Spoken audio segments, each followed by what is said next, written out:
Assalamualaikum guys, I hope you're all well, inshallah. So my video today I thought I would make based upon me in a way.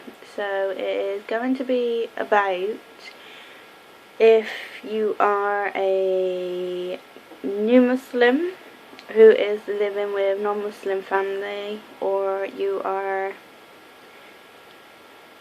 a Muslim who may be living with somebody who is not a Muslim, you know, in general. I mean, like, anybody really. You could be living with a flatmate, or you could be in student housing, being at uni and stuff, I don't know.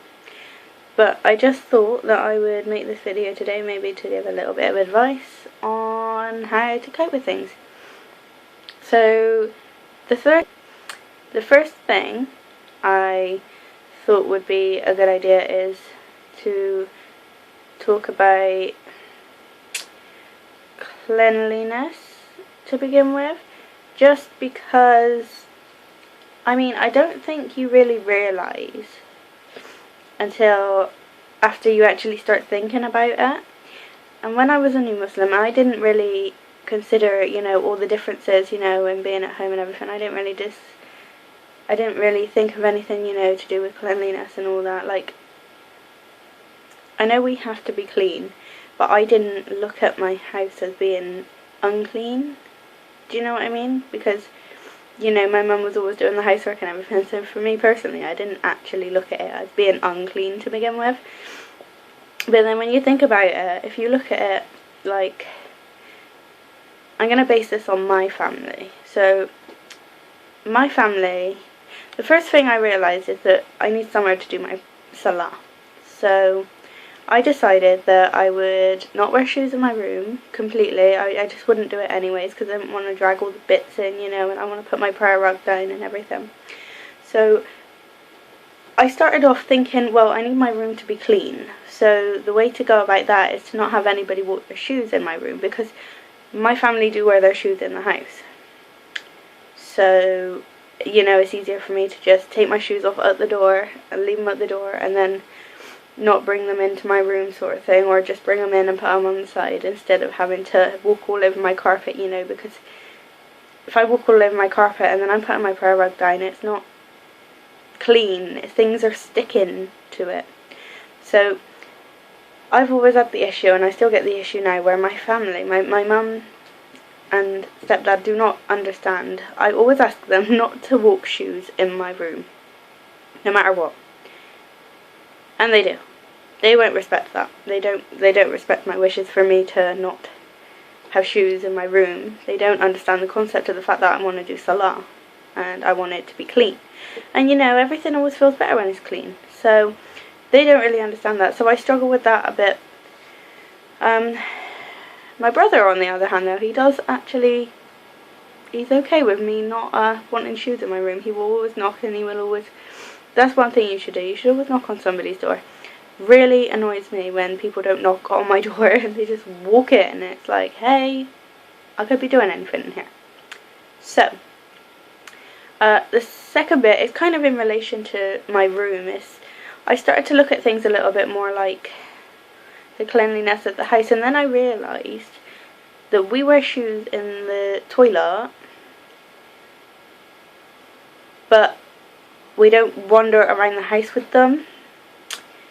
Well, being that my family aren't Muslims and all that, they do that. They would walk into the toilet bare feet.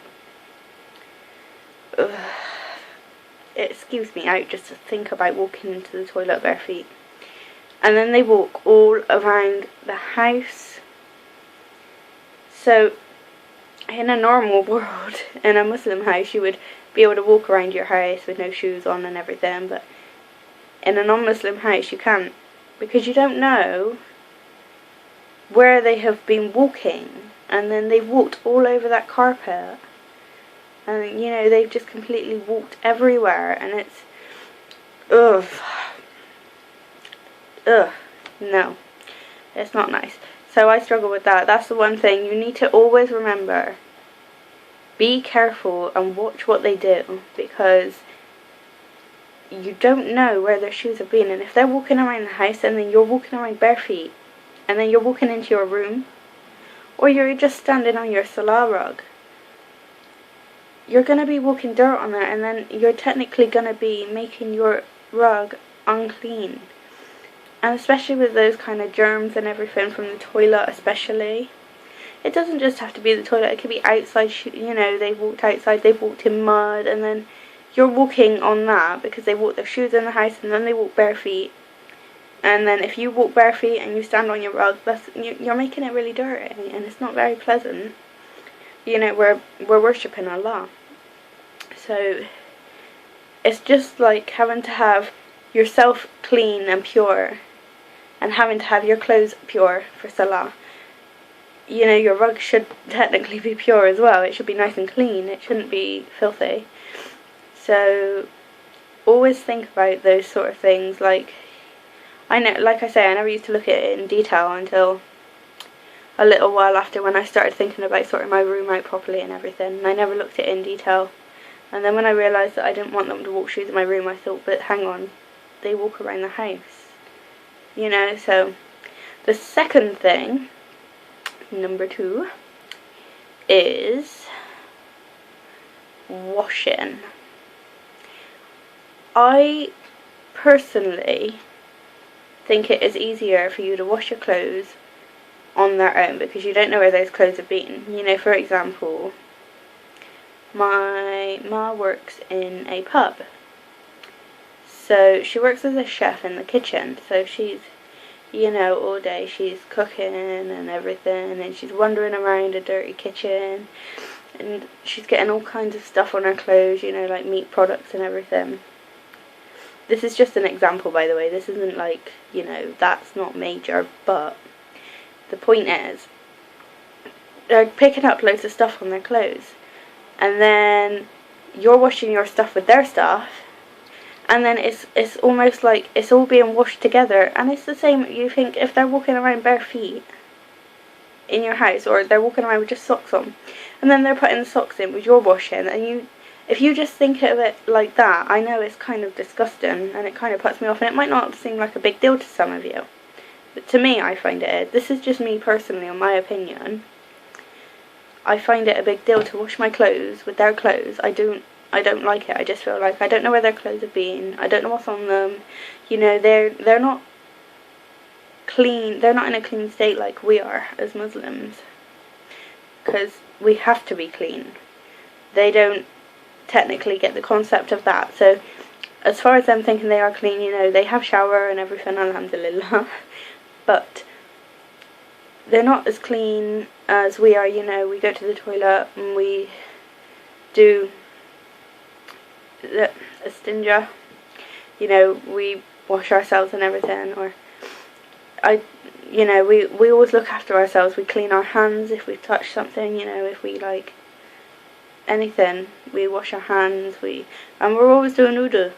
So you think if we're always doing wudu, we're always clean, but they're not. See, like I'm just saying, you just need to be cautious, because you don't know where their clothes have been, or you don't know what they've got on their clothes, or you don't know, you know, what they've been doing, and what they, you know, even as far as bed sheets, I always keep mine separate.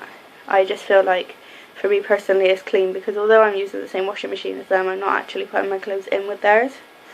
So there's that one. The third, that's 4. The third point is food. Now, I expect that a few of you probably have friends or family that you live with who are not Muslims, but I expect they understand the fact that you want to eat halal food, and they possibly, I don't know, but I imagine they possibly do halal food, and they cook halal food as meals instead of cooking normal food, you know, like non-halal food and everything. I imagine some of you have that, but my family don't. They don't really understand the concept of halal food. I don't want to say they don't understand, they don't really care to understand. So, you know, it works the same. They eat, like, you know, pork and everything, and they're using frying pan, and then, you know, they're putting stuff into the saucepans and on the baking tray and into the grill and into the oven, etc. So what I do, I personally, I always go out and I make sure I buy my own food, my own meat, just because I feel like at least I know it's definitely halal. I don't want somebody to say, oh yeah, it's halal, and it's not, because at the end of the day I'm the one that's going to get punished for it. So I always make sure I go out to buy my own meat. I actually invested in some cooking stuff myself. I mean, I enjoy cooking anyways. I don't know, I'm kind of like a freak. I love cooking and baking. But I figured if I actually buy my own pans, then I don't have to worry about other things being on there, you know, like, for example, if I have my own frying pan, I don't have to worry about people having bacon in there, or even just normal mince, like non-halal mince meat and all that. I don't have to worry about any of it. It's so much easier to be able to, you know, do your own food and know exactly what has been in what, and you know your food's definitely halal. I think it is always easier just to go and buy your own things. At least you know where it came from, you know it's definitely halal, you know you're cooking it okay. That's one thing I do. I like to cook my own food as well. I don't like to just go out and buy it. Hey mom, can you cook my food? No. I am so picky. I have to cook it myself. Absolutely. But alhamdulillah, I'm kind of lucky because I work, you know, where I work they do halal food, so it's pretty good, because it means that I get a free meal every time I work a shift, and I work like 2 shifts a day most of the day. Most weeks I think I work 6 days a week or something like that, and I work splits on 5 of them, so it works out pretty well, because I only really have to eat at home like 2 days, and I only really do that if I feel that hungry. Otherwise I just snack on, like, you know, cereals and biscuits. That's not good, but I can't help it. We all need a few biscuits now and then. But so yeah, like I say, so the first one would be like cleanliness. The second one, oh, as far as cleanliness as well, I forgot to mention, especially in the shower and everything, what you got to remember when you're in the shower, always make sure, like, the shower curtains, if they're using the same shower as you, make sure the curtain's clean, you know, the shower curtain, because, you know, you turn around to wash your hair or something, and you're wiping your elbow down the shower curtain, but you don't know what they've been doing in there, you don't know what they've had on them in the first place, and they've touched it, and I don't know, that might sound a little bit, what's the word, obsessive compulsive disorder, but that's just me. That's just me being picky. But I just really like to make sure that I know what I'm putting into my mouth, I know what's going on my bedroom floor, what's going on my body. I try to keep everything separate, so I'm fussy, but what can you do about it, eh? Alhamdulillah. So I think my advice is just always go careful. Make sure you really think about things. Don't just go ahead and do something. Make sure you think about it, just because you never know. Just, I don't know what to say. I'm just saying, like, just make sure you know what you're putting on your body. Make sure you know what you're eating, and especially that is the main thing, because, and your prayer rug, always keep it clean. Always keep the place that you pray clean. It is just so important. And you think we're praying to Allah subhanahu wa ta'ala, and we want to feel clean, and we want to be clean, and we want to be in a clean state, and we want everything to be nice and perfect, especially when we're praying to Allah subhanahu wa ta'ala. So I think that's it for my video today.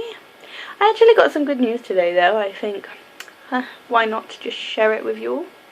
So for the last year or so, I believe, the last year and a month or two, I have been helping out on a Sunday school, which is Islamic classes, and I was doing a teaching assistant. So I was, this other teacher that I was with, she, alhamdulillah, mashallah, she's so much experience, and she's so good, and she knows exactly how to handle the kids and everything. So I've been with her for a year, and I decided this year, and I said to her at the beginning of the year, I want to be more involved with the students this year, because last year I sort of sat back a little bit, you know, because everything was new to me and I was just trying to learn things and I was trying to help the students while I was helping myself learn. So I decided that I would be a bit more involved this year, you know, try and help out a little bit more with teaching, or, you know, just helping the kids in general, because last year I didn't do a lot of the teaching side unless the actual teacher was sick. So today I went in, and I haven't been there for the last few weeks because I haven't been very well. So I went in today, and we were sat down on our tea break, and we was all sat down in the kitchen, in the canteen, and she says to me, because we have, normally on an average, there's about 25 students that are supposed to be in each class, and in our class last week, alhamdulillah, there was 40 students, and I didn't go in. So the teacher told me that, and I was shocked. I couldn't believe it. I was like, oh my god, I can't believe I let you down on the 1 week that you needed me the most. And so they decided earlier on today at the school, the head teacher and, you know, one of the assistant head teacher things, they basically decided that they were going to make a new class. Well, I didn't know that I was going to be involved in it in any way. I just assumed that I was going to be staying with the sister that I'm with now. And as it was, when we went to our tea break, and she said to me, what do you think about teaching a class? I was like, well, I don't really know. I don't really have a lot of experience, you know. I need to think about it and everything. And within that half an hour, I had actually been nominated to have a class of my own. So, alhamdulillah, I'm actually really happy, because after the break we separated the class, and I got to meet, I don't know if they're going to be my permanent class. I think I'm going to be getting a different class. They're going to shuffle it around, but alhamdulillah, I'm so happy. I mean, Allah has blessed me with this opportunity to increase my knowledge and to, you know, benefit others at the same time. So I'm feeling really good about that at the moment, because I never thought that I would really get that far, you know, not for at least 5-6 years. I really believed I would need a lot more experience than that. But alhamdulillah, that's not to say that I'm not experienced. I'm only teaching 6, 7 and 8 year olds, but that's the most important time, I think, because they're at that age where they need to learn everything, and especially they need to learn how to do their salah, you know, and they need to learn like kalama shahada and kalama tamjeed, but alhamdulillah, I'm so excited and I'm so happy to be given this opportunity to teach the students, and inshallah make dua for me, because I want things to go well, and inshallah I want to improve myself as well. So I just thought I'd share that little bit of good news with you guys. But yeah, so that's pretty much it for my video this time. I have got another video coming up. I've been trying to post for about a week, and it hasn't actually really been working, and I haven't been very well, so I haven't really bothered too much with it. But there's a new video coming up. It's nothing really major. It's not really educational, I would say. It's only a Superdrug haul and a Lush haul, so I just thought I'd add them anyways to show you what I've been buying. So yeah, and that's it pretty much. My next video, inshallah, there's 2 videos I want to do. One I wanted to do about you know, just normal skincare products that I really enjoy using and why I think they're good, and, you know, maybe like a March favourites or something. I was going to do a February favourites, but I missed that sort of last week of the February, so it didn't really happen or anything. But inshallah, I'm hoping to do a March favourites plus, you know, my favourite skincare products, or what I've been buying and what I think works for me and what I think doesn't. And also I wanted to do a video on like a kind of get to know me tag or an ethnicity tag. So for those of you who have been watching my videos, or maybe if you've only just seen this one, or maybe you don't know it at all and you feel like watching one, please subscribe to my channel. Please give a thumbs up and all that. And please leave a comment, because I would really like to do a ethnicity tag, or, you know, a about me tag or something, just to let you guys get to know me a little bit better. So yeah, inshallah, you can also find me on Twitter at Humera1992, and I'm also on Instagram as well, so feel free to, you know, tweet me, add me on Twitter, and you know, Instagram and everything. Thanks very much for watching my videos. Thanks for those of you who have been watching my other videos. So yeah, that's pretty much it. Please like and comment and subscribe, and I will catch you soon, inshallah, in my next video. Assalamu alaikum wa rahmatullah.